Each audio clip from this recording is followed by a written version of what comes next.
Ustazah akan membahas 3 mata pelajaran sekaligus.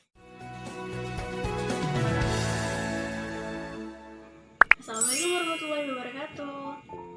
Apa kabar anak-anak Ustazah? Ustazah harap kalian selalu sehat dan ceria ya walau dalam keadaan seperti ini. Nah, dalam keadaan seperti ini kalian pasti sudah bosan berada di rumah. Nah, walaupun kalian sudah bosan, kalian harus tetap selalu bersyukur atas nikmat Allah karena sudah diberi kesehatan dan nikmat untuk berkumpul bersama keluarga. Nah, walaupun dalam keadaan seperti ini, kita harus tetap bersemangat ya. Hari ini, alhamdulillah sudah masuk puasa ke hari keempat. Bagaimana puasanya? Semoga puasa kita selalu diberkahi oleh Allah ya. Dan semoga puasanya full. Pas sudah ada yang bolong? Pasti belum ya? Oke, hari ini kita akan mulai belajar lagi. Kalian ya, buku pena 3D. Nah, hari ini Ustazah akan membahas materi pada tema 8, yaitu Raja Muda Karana, yang disingkat sebagai Pramuka. Kalian pasti sudah tidak asing kan dengan kata pramuka? Ya, setiap hari Rabu kita memakai seragam pramuka yang berwarna coklat. Nah, kali ini Ustazah akan membahas 3 mata pelajaran sekaligus. Pelajaran Bahasa Indonesia, Matematika, dan PPKN. Nah, untuk mengawalinya, marilah sama-sama kita membaca doa sebelum belajar. Bismillahirrahmanirrahim. Raditu billahi rabba wa bil islami dina wa bi Muhammadin nabiyya wa rasula. Rabbi zidni ilma warzuqni fahma waj'alni minas sholihin. Amin ya rabbal alamin. Baiklah, setelah membaca doa, kita akan mulai belajar mata pelajaran Bahasa Indonesia. Mata pelajaran Bahasa Indonesia kali ini akan membahas tentang lambang pramuka. Berikut penjelasan tentang lambang pramuka. Tahukah kamu bahwa pramuka pertama kali dikenalkan di Inggris oleh Robert Baden-Powell? Nah, untuk membahas lebih lanjut, mari sama-sama kita buka buku pena 3D halaman 100. Di sana dijelaskan bahwa Robert Baden-Powell mendapat julukan sebagai Bapak Pandu Dunia. Gerakan pramuka menyebar ke berbagai negara, termasuk Indonesia. Nama pramuka dikenalkan kepada masyarakat pada tanggal 14 Agustus 1961, sehingga tanggal tersebut diperingati sebagai Hari Pramuka. Nah, di dalam pramuka terdapat beberapa tingkatan kelompok umur. Kelompok yang pertama, anggotanya berusia 7-10 tahun, yang disebut dengan tingkatan pramuka siaga. Tingkatan yang kedua, biasanya anggotanya berusia 11-15 tahun, yang disebut sebagai pramuka penggalang. Kelompok umur yang ketiga, anggotanya berusia 16-20 tahun, yang disebut sebagai pramuka penegak. Dan kelompok umur yang keempat, anggotanya berusia 21-25 tahun, yang disebut sebagai pramuka pandega. Nah, lambang pramuka di setiap negara berbeda-beda. Untuk memperoleh informasi tentang lambang pramuka, kita akan membaca teks pada halaman 100-101. Judulnya adalah Makna Lambang Gerakan Pramuka atau Tunas Kelapa. Mari kita baca sama-sama teksnya. Raja Muda Karana disingkat menjadi Pramuka. Lambang pramuka adalah tunas kelapa. Lambang pramuka ini dipilih karena akar, batang, daun, dan buah kelapa memiliki banyak manfaat. Tunas kelapa dilambangkan sebagai tunas bangsa Indonesia. Anggota pramuka sebagai tunas penerus bangsa harus mengharumkan nama Indonesia. Tunas kelapa kokoh, artinya setiap anggota pramuka harus kuat menghadapi segala tantangan.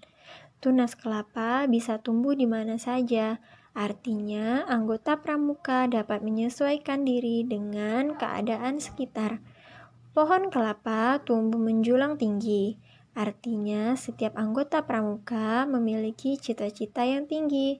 Akar pohon kelapa tumbuh kuat dalam tanah.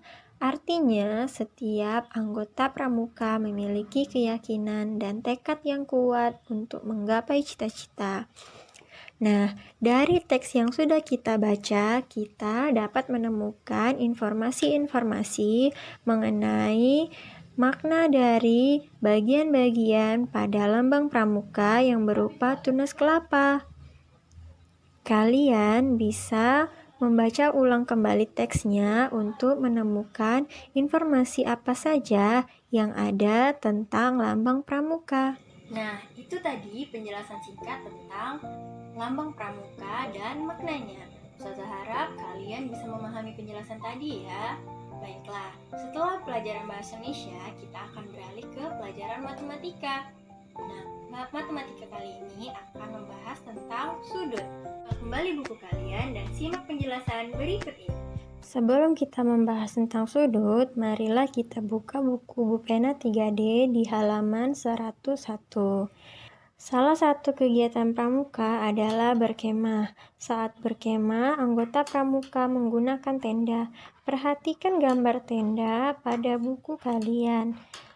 Permukaan tenda pada gambar membentuk sudut. Sudut merupakan daerah yang dibatasi oleh dua garis yang berpotongan di satu titik. Nah, di sana dijelaskan contoh beberapa gambar sudut dan bukan sudut. Di halaman 101 dijelaskan gambar contoh sudut. Di halaman 102 dijelaskan contoh gambar yang bukan sudut. Nah, dari kedua gambar kita bisa membedakan bahwa sudut adalah daerah yang dibatasi oleh garis lurus yang berpotongan di satu titik. Ingat bahwa garis yang berpotongan adalah garis lurus. Walaupun berpotongan, apabila garisnya tidak lurus, maka itu bukan sudut. Nah, kalian sudah memahami kan perbedaan sudut dan bukan sudut? Kita akan masuk ke materi selanjutnya, yaitu bagian-bagian pada sudut. Perhatikan buku halaman 102. Di sana ada bagian-bagian sudut A, B, C. Garis-garis yang berpotongan disebut kaki sudut. Bagian ujung dari kaki sudut yang saling menyatu disebut titik sudut. Nah, bagian yang disebut dengan sudut adalah antara garis yang satu dengan garis yang lain. Nah, kalian bisa berlatih di buku Bu Pena halaman 102 supaya kalian lebih memahami materi tentang membedakan mana yang sudut dan bukan sudut.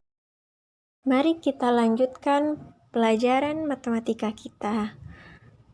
Kita buka halaman 112. Di sana dijelaskan tentang jenis-jenis sudut. Jenis sudut yang pertama adalah sudut siku-siku. Sudut siku-siku adalah sudut yang kedua kaki sudutnya saling tegak lurus. Di sana ada contoh gambar sudut siku-siku. Sudut yang kedua adalah sudut lancip. Sudut lancip adalah sudut yang lebih kecil dari sudut siku-siku. Di sana juga tertera contoh gambar sudut lancip. Jika kita membedakan, memang sudut lancip lebih kecil ukurannya daripada sudut siku-siku. Sudut yang ketiga adalah sudut tumpul. Sudut tumpul adalah sudut yang lebih besar daripada sudut siku-siku. Berikut contoh gambar sudut tumpul. Jika kita bandingkan, memang sudut tumpul lebih besar daripada sudut siku-siku. Nah, sampai sini apakah kalian sudah bisa memahami jenis-jenis sudut? Jika kalian sudah memahaminya, kalian bisa berlatih dengan cara mengerjakan soal-soal di halaman 101 sampai 103. Setelah kalian memahami jenis-jenis sudut, mari kita lanjutkan materi pelajaran kita di halaman 118.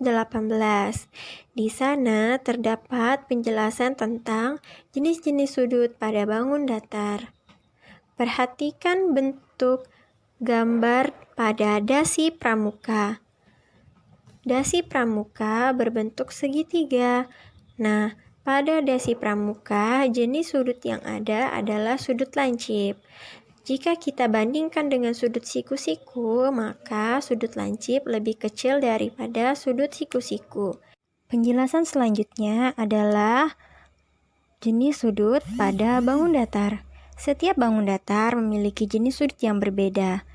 Pada halaman 118, terdapat beberapa bangun datar, antara lain persegi, persegi panjang, segitiga siku-siku, dan segitiga sama kaki. Kita lihat pada bangun persegi panjang, terdapat 4 sudut. Keempat sudut tersebut adalah sudut siku-siku, karena garis yang berpotongan adalah garis lurus. Coba kita perhatikan pada bangun datar segitiga sama kaki. Segitiga sama kaki memiliki 3 buah sudut, dan ketiga sudutnya berbentuk sudut lancip. Kita beralih ke halaman 119. Di sana terdapat 4 bangun datar, yaitu jajar genjang, belah ketupat, trapesium sama kaki, dan layang-layang. Pada bangun jajar genjang, terdapat 2 sudut yang berbeda, yaitu sudut lancip dan sudut tumpul. Pada bangun jajar genjang, terdapat 2 sudut lancip dan 2 sudut tumpul. Coba kita perhatikan lagi pada bangun trapesium. Pada bangun trapesium, terdapat 4 sudut, dan jumlah sudutnya sama dengan yang terdapat pada bangun jajar genjang. Jenis-jenis sudutnya juga sama dengan sudut yang terdapat pada jajar genjang, yaitu 2 sudut tumpul dan 2 sudut lancip.